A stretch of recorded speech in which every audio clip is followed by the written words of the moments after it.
하나님의 말씀 이사야 11장입니다.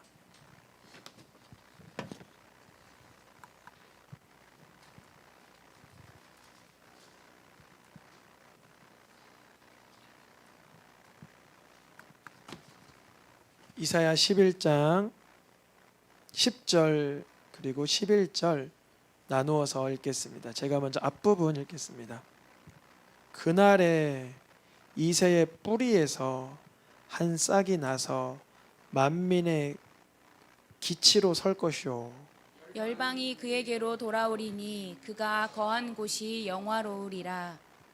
그날에 주께서 다시 그의 손을 펴사 그의 남은 백성을 아수르와 애굽과 바드로스와 구스와 엘람과 시날과 하맛과 바다 섬들에서 돌아오게 하실 것이라.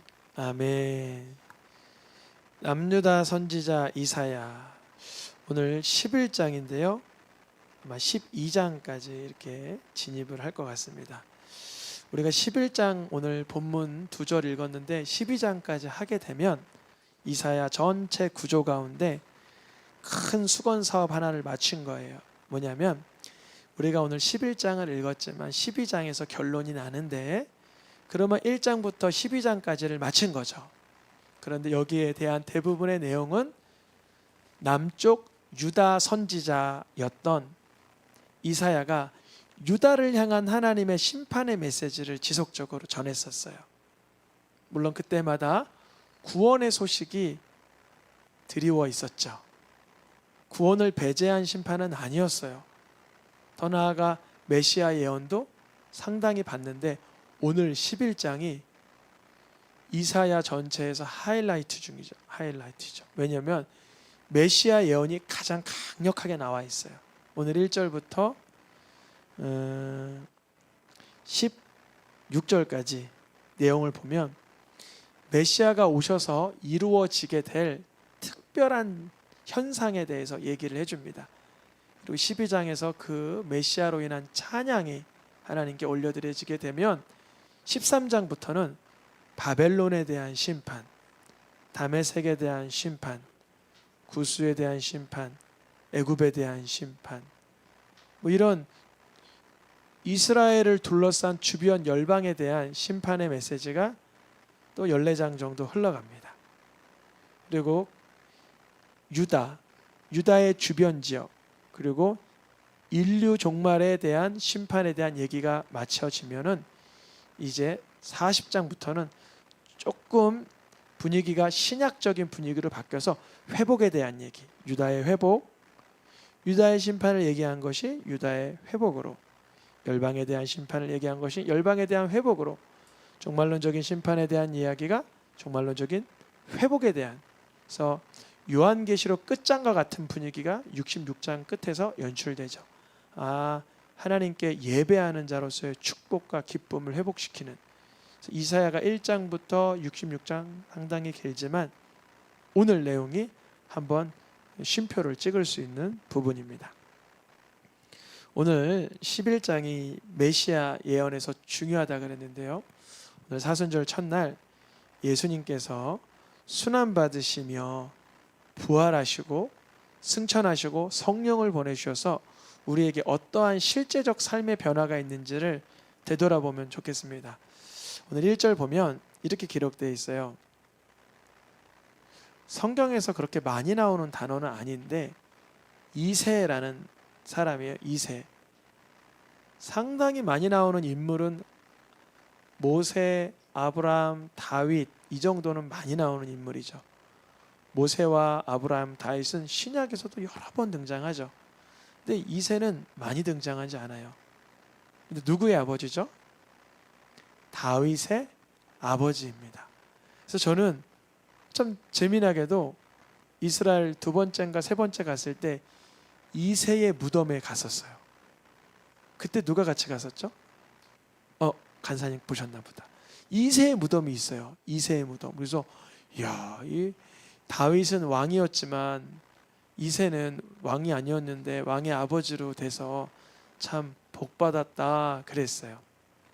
무슨 얘기냐면 다윗이 무명 시절로 끝났다면 누구도 무명일까요? 맞아요. 이새도 무명이에요. 여러분, 우리가 예수 그리스도를 못 만나면 성부 하나님을 인격적으로 못 만날 가능성이 매우 많습니다. 무슨 말이냐면 성부 하나님의 그 영광스러움과 거룩하심을 만난 자라면 꼭 예수님을 내 구주로 영접하는데 귀결되게 돼 있어요.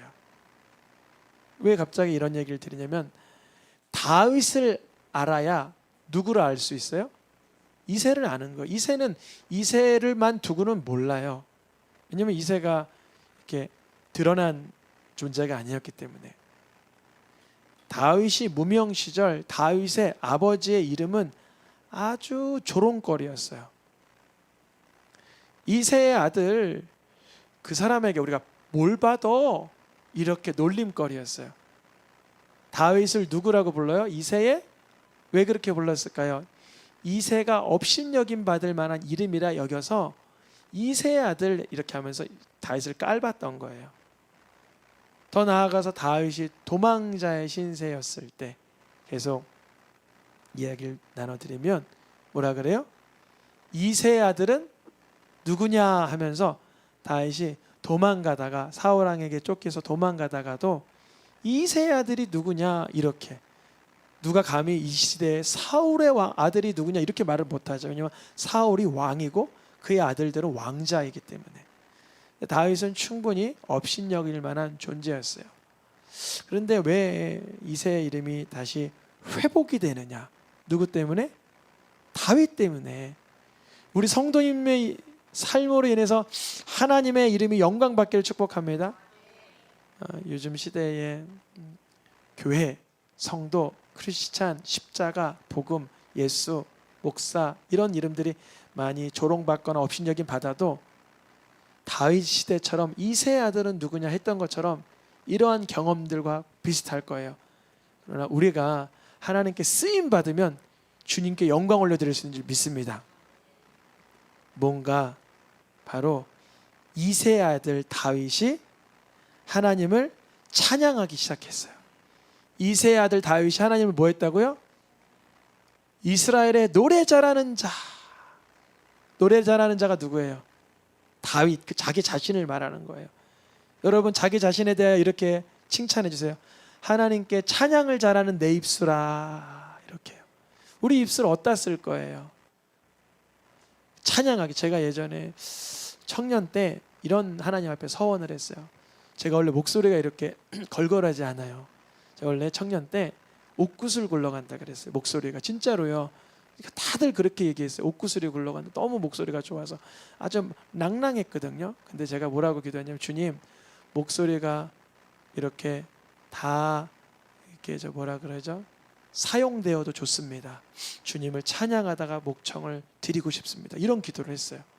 그러더니 목이 몇 달 쉬었어요. 근데 그 뒤로부터 아무리 써도 여기선 더 나빠지지 않아요. 그래서 주님이 단단하게 해주셨어요. 우리 성도님들의 입술이 주님 나라 가기 전에 다 쓰임 받고 가시면 좋겠어요.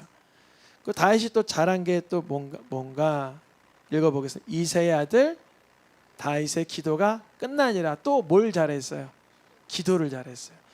이 이새의 아들 다윗이 아빠가 이름도 모를 존재였지만 다윗이 사람들에게 이새의 이름으로 깔보음을 당했지만 하나님을 찬양하는 입술이 됐을 때 하나님께 간구하는 입술이 되니까 하나님이 누구를 사용하세요? 이제 그의 나라를 누구에게 넘겨주세요? 이새의 아들. 이게 계속 강조되는 거예요. 이새의 아들 다윗에게 넘겨주셨더라. 이새의 아들 다윗은 사실 유력자가 아니었어요. 전혀 유력한 존재가 아니었다라는 거죠. 왜 유력한 존재가 아니었냐면 사울 왕이 워낙 출중했어요. 어깨 하나 여기 위에 머리가 있었고 덩치가 좋았고 아주 뭐라 교활하기까지 아주 우리가 알잖아요. 성경 내용을. 그래서 다윗은 유력할 수가 없었어요. 거기다가 쫓기는 인생이었고 형님들에게서조차 처음엔 신뢰가 안 됐고 아버지에게조차 인정도 못 받던 자였단 말이에요. 하나님께서 다윗이 하나님을 찬양하기 기뻐하고 하나님께 간구하기 기뻐하니 하나님의 나라의 일을 누구에게 넘겨주셨어요? 다윗에게 넘겨주셨어요. 그러면 먼저 하나님의 나라에게 필요한 존재가 사울왕이었는데 사울왕은 왜 죽임받았다고 기록되어 있어요? 여호와께 묻지를 아니하였으니까. 여러분, 우리 성도님들의 삶에 하나님께 묻는 삶에 신실함이 있길 축복합니다. 저도 그래요. 하나님께 안 물을 때도 많아요. 내가 선정할 때만 짜장면 먹을까요? 짬뽕 먹을까요? 물어야 돼요. 그래서 그것도 물어요. 왜 물으냐? 주님, 내가 지금 짜장면 먹으면 애들이 좋아하겠지만 짬뽕을 먹어야 얘가 좋아하고 얘가 짬뽕을 못 먹으니까 내가 짜장면 먹는다 그러면 얘가 삐질 거. 주님이 결정하여 주셔서. 사실 전 먹는 것도 물을 때가 있어요. 제가 그러다가 하나님께 잘 기도한다 이런 얘기를 하는 게 아니라 사소한 것도 여쭤보시길 축복하고 그리고 또 중대한 것도 중대한 거라고 하나님 이 정도 중대한 거는 간섭 안 하시겠지. 하나님께서 감히 이 정도를 해결해 주실 것 같지는 않아. 그러면서 너무 내 거에 움츠려들지 않게 축복합니다. 사울왕은 그랬어요. 사실 둥둥둥둥둥둥둥둥 전제 소리가 막 커지니까 그냥 관둬라 그래서 하나님께 물으라 그랬거든요. 원래 제사장 일로 와, 하나님께 좀 물어봐. 그러니까 네, 물어보겠습니다. 아니 간도 지금 물을 시간이 없어. 지금 내가 무슨 하나님께 묻기를 뭘 물어. 빨리 전쟁 나가야지 그랬어요. 물을 수 있는 그 어떠한 사모함이 있길 축복합니다. 하나님께 묻던 그 다윗, 기도하던 다윗, 찬송하던 다윗에게 주님은 이런 칭찬을 해주세요. 읽어보겠습니다. 내가 이새의 아들 다윗을 만나니 내 마음에 맞는 사람. 우리가 계속 지금 한 6절, 5절 정도 읽었는데 다윗 앞에 형용사가 뭐예요? 수식어가? 이새의 아들이라는 거예요. 그래서 오늘 읽었던 다시 이새의 줄기에서, 그럼 여기다가 원래 이렇게 쓰면 좋아요. 다윗의 줄기에서 이렇게 쓰면 좋은데 사람들이 다윗 때문에 유명해진 이새는 알겠지만 왜 이새라고 적었냐 말이죠. 그건 저도 잘 모르겠어요. 저도 이거 묵상했는데 아직은 잘 찾지는 못했는데 주님은 어쨌든 무명의 사람 이새를 다윗을 통해서 드러내신 거죠. 예수 그리스도께서 이 땅에 오심으로 여호와 하나님의 진정한 마음이 표출되는 거예요. 예수님을 보면서 그분의 사역과 성품과 말씀과 의향을 볼 때 하나님의 사랑과 거룩하심이 우리 안에 더 분명해지는 거예요. 그래서 이새의 줄기에서 뭐가 나요? 싹이 나요. 이새라는 걸 만약에 나무에 비교하면 나무에 줄기가 있죠. 줄기 끝에 이제 3월 되면 이제 잎춘 지났으니까 이제 저거 뭐가 나요? 싹이 이렇게 푹 올라오는 거예요. 이렇게 갑옷처럼 생겼는데 이렇게 세게 싹이라 그래. 그게 팍 터지면서 또 이렇게 꽃이 나든가 열매가 나든가 줄기가 올라오고 뭐 그래요. 그런데 줄기에서만 나오는 게 아니라 보니까 또 어디에 나와요? 뿌리에서. 우리가 오늘 이사야 11장 본문으로 읽은 데는 10장이에요. 10절이에요. 10절. 근데 1절에서는 줄기, 뿌리 이렇게 말하고 오늘 읽었던 본문 10절에서는 이새의 뿌리에서도 싹이 난다 이렇게 돼 있어요. 그래서 예수님께서 이 본문을 가지고 그 사두개인들과 바리새인들과 이렇게 토론의 대결 구도에 있을 때 이런 얘기를 하세요. 너희들 그리스도가 어디에서 나오냐? 다윗의 후손입니다. 근데 왜 이새의 뿌리, 다윗의 뿌리라고 표현되어 있냐? 뿌리가 먼저고 가지는 나중이라고 하면 어떻게 다윗이 나중에 올 그리스도를 어떻게 나의 주요, 자기의 후손을 어떻게 주요라고 표현했느냐? 이런 질문을 해요. 이게 뭐냐면 예수님의 선제성. 뭐라고요? 예수님의 선제성을 얘기해요.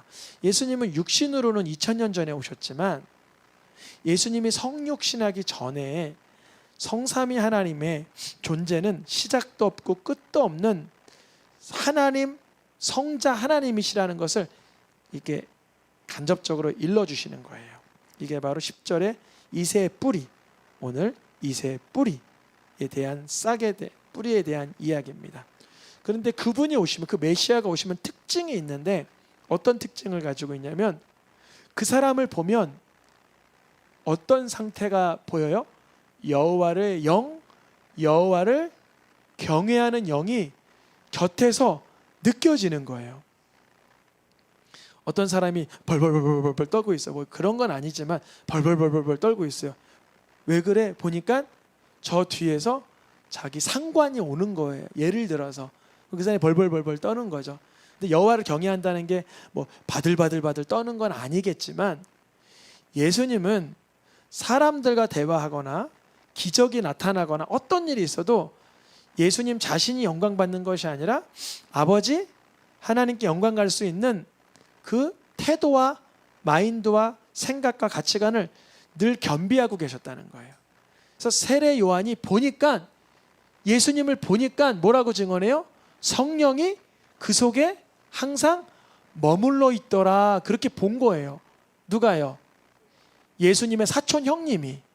예수님의 사촌 형님이 예수님을 보면, 자기 사촌 동생인데 6개월 동생인데, 저 아이는 늘 성령이 충만해. 어떻게 사람인가 할 정도로. 그래서 나중에 물어보잖아요. 세례 요한이, 정말 내가 기다려야 될 그리스도가 당신 맞는 것입니까? 재확인은 한번 해요. 왜냐면 감옥에 들어가서 죽기 직전에 너무나 위급한 상황이니까 더블 체크는 꼭 해요. 근데 예수님이, 그래? 벌벌벌 떨고 있어? 빨리 꺼내줘라. 그렇게 한 게 아니라, 나를 통하여 가난한 자에게 복음이 전해지고 먼 자의 눈이 떠지고 귀머거리의 귀가 열리고 있다. 이렇게만 알려줘라. 그러니까 세례 요한이 말씀으로 들은 거예요. 그 이사야 예언인 거예요. 그러니까 이 세례 요한은 그분이 말씀이라는 걸 확신받고 죽었을 거라고 여겨져요. 예수님은 성령이 충만한 분. 또한 3절에 보니까, 오늘 이사야 3절입니다. 예수님의 특징은 어떤 특징을 가지고 있어요? 여호와를 경외하는 걸 우리로서의 표현을 하면, 야 오늘 뭐 할까? 오늘 재미난 거 뭐 있을까? 그러면 여호와 경외하기 이러는 거예요. 예수님은. 오늘 제일 재밌는 거 뭐 할까? 오랜만에 휴가고 오랜만에 휴일이고 보너스가 생기고 좋은 우리 이제 2시간이 우리의 쉬는 시간인데 뭐 할까? 여호와 경외하기 이러는 거예요. 오늘 이렇게 조금 오전에 조금 여유가 있어서 교회 와서 기도하기로 시작을 했어요. 평소에도 뭐 기도할 때 있지만 오늘은 또 특별히 조금 더 마음을 열어서 아내와 같이 이제 기도하는 시간을 더 가졌는데, 주님이 기뻐하시는 것 같아요. 사소한 시간이었죠. 소소한 시간이었지만 우리 성도님들 여호와 경외함을 즐거움으로 삼으셨던 예수님처럼 그 삶이 우리 가운데 임하길 축복합니다. 그것을 요한복음에서 이렇게 말해요. 또 시편에서 이렇게 말해요. 예수님은 여호와 경외함으로 섬기며 떨며 즐거워하실지어다. 벌써부터 한 20년 전 얘기인데, 청년부 그때 설교할 때 이 시편 2편이 본문이었어요.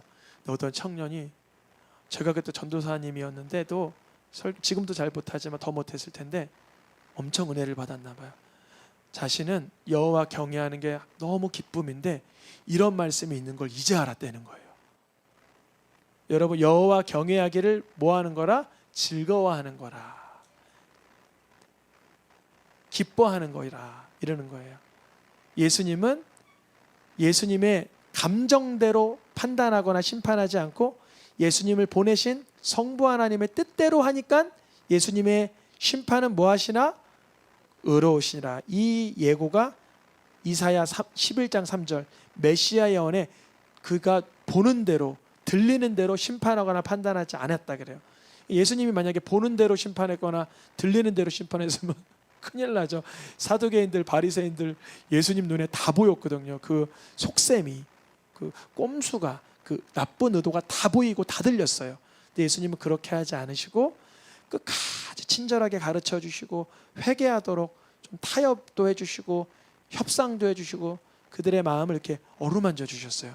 그게 바로 나는 아무것도 스스로 내 내 육체가 느껴지는 대로, 감정이 느껴지는 대로 하는 게 아니라 예수님은 하나님이 이들을 향한 구원을 베풀기 위하여 희생하고 헌신하셨다는 거예요. 조금 더 계속 해보겠습니다. 이사야 11장 4절 5절입니다. 예수님은 무엇으로 심판하신다고요? 공의와 정직, 공의와 성실로 예수님의 삶이 다 이루어져 있어요. 예수님의 삶은 성실하시고 정직하시고 공의로우시고, 우리 성도님들의 삶이, 저의 삶이 그러하시길 축복합니다. 성실한 거에 따른 그 보람을 누리길 축복합니다. 그런데 그분이 오시면 그분은 막대기가 어디에 있대요?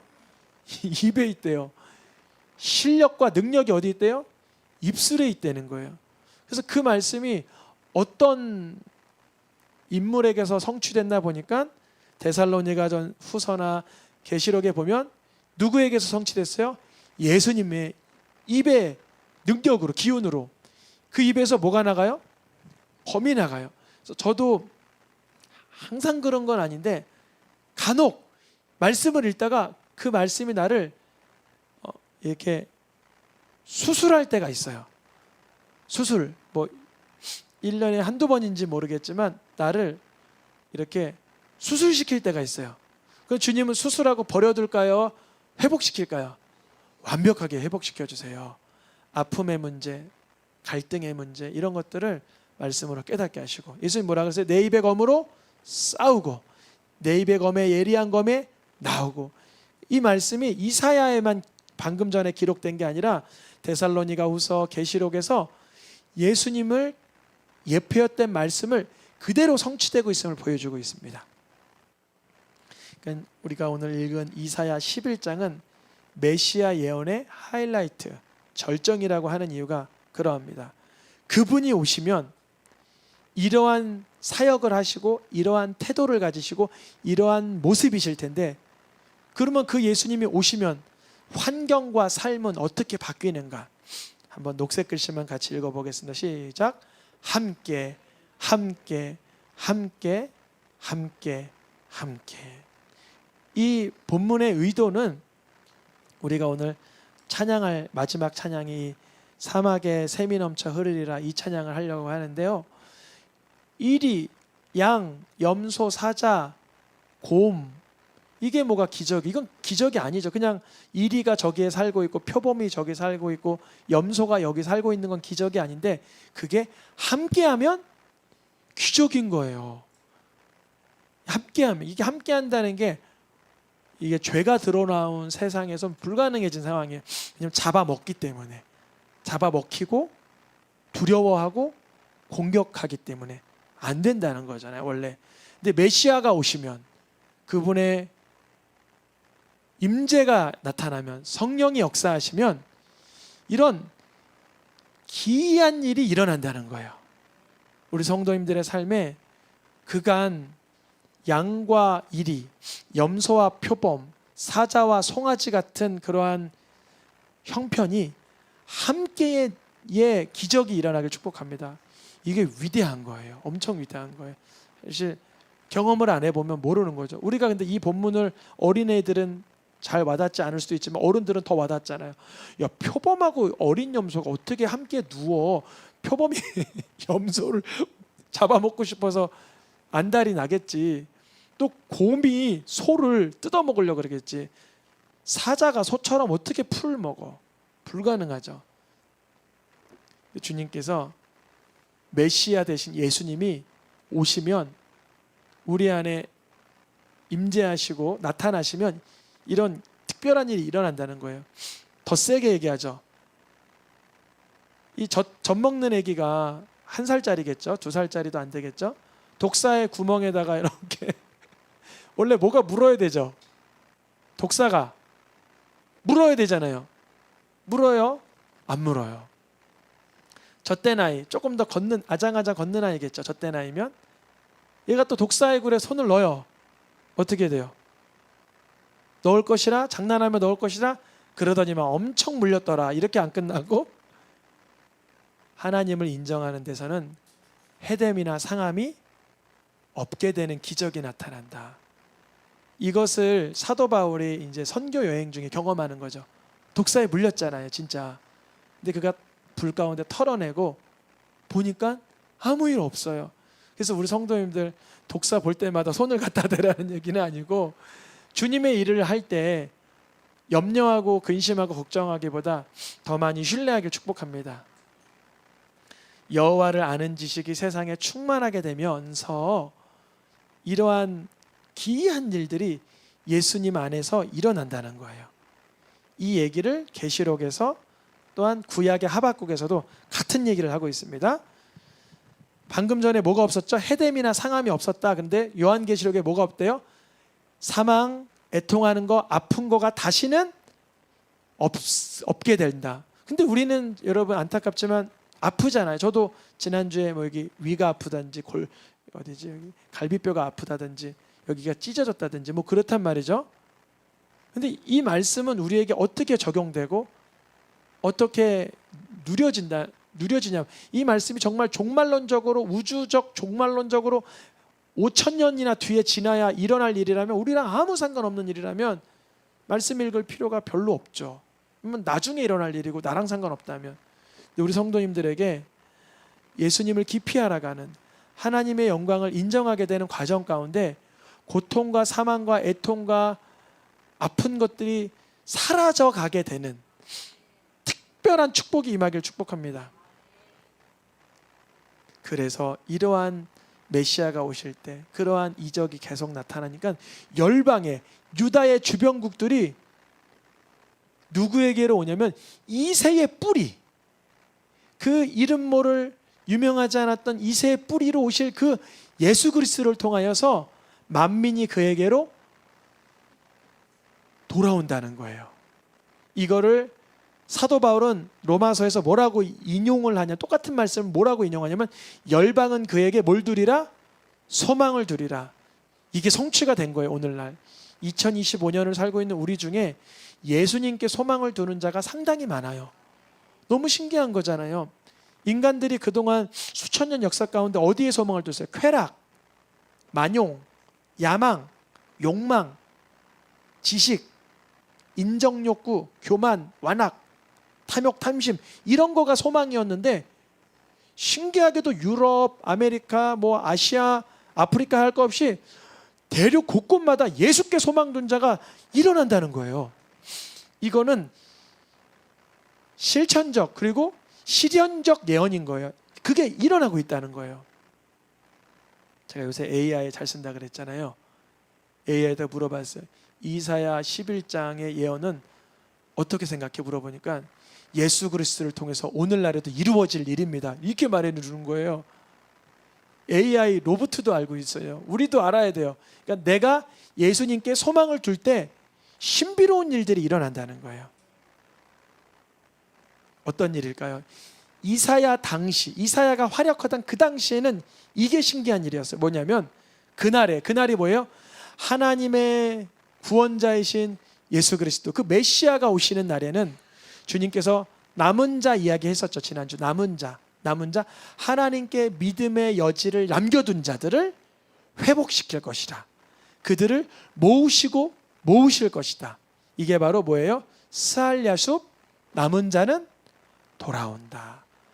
첫째 아들 이름은 노략된다였는데 수많은 노략 뺏기고 또 뺏기고 손해보고 불쾌하고 속상하지만 하나님은 이 과정 가운데 하나님께 믿음의 여지를 둔 자에게 회복을 주신다는 거죠. 그의 남아있는 백성, 남은 자들을 위해서 어떤 날처럼 갖게 하신다? 애굽 땅에서 나오던 날 어땠어요? 우리 요즘 새벽에 제가 말씀드리죠. 어땠어요? 뭘 가지고 나왔어요? 금, 은, 동, 가죽, 온갖 진귀한 것들을 다 싸들고 나왔다 그랬죠. 그렇게 하신다는 거예요. 하나님께 계속적으로 마음을 남겨두고 하나님을 향한 믿음의 여지를 남겨두고 주님이 은혜 베푸실 것을 신뢰하는 자들에게는 애굽 땅에서 나오던 날같이 해줄 거야. 그러니 나의 사랑하는 자녀들아, 고난과 역경이 있을 때 하나님을 향하여 마음을 멈추지 말아라 알려주시는 거예요. 그리고 오늘 몇 장까지 한다 그랬죠? 12장까지 이제 2절만 보면 되는데, 그날에 백성들이 이제 찬양하는 찬양대가 올라가는데 12장의 하이라이트 2장만 보고 마치려고 합니다. 그날에 백성들이 뭐라고 찬양해요? 그날에 너가 말하기를, 뭐라고 읽어보겠습니다. 여호와여, 주께서 전에는 노하셨으나 이제는 주의 진노가 돌아섰고 또 주께서 나를 위로하시니 내가 주께 감사하겠나이다. 미리 감사하시길 축복합니다. 마지막 말씀 읽고 마치겠습니다. 그날에 너희가 또 말하기를 여호와께 감사하라. 그의 이름을 부르며 그의 행하심을 만민 중에 선포하며 그의 이름이 높다 하라. 아멘. 미리 감사하라. 감사하라. 주님 역사하시는 줄 믿습니다. 우리 이 시간 찬양하며 함께 기도하겠습니다.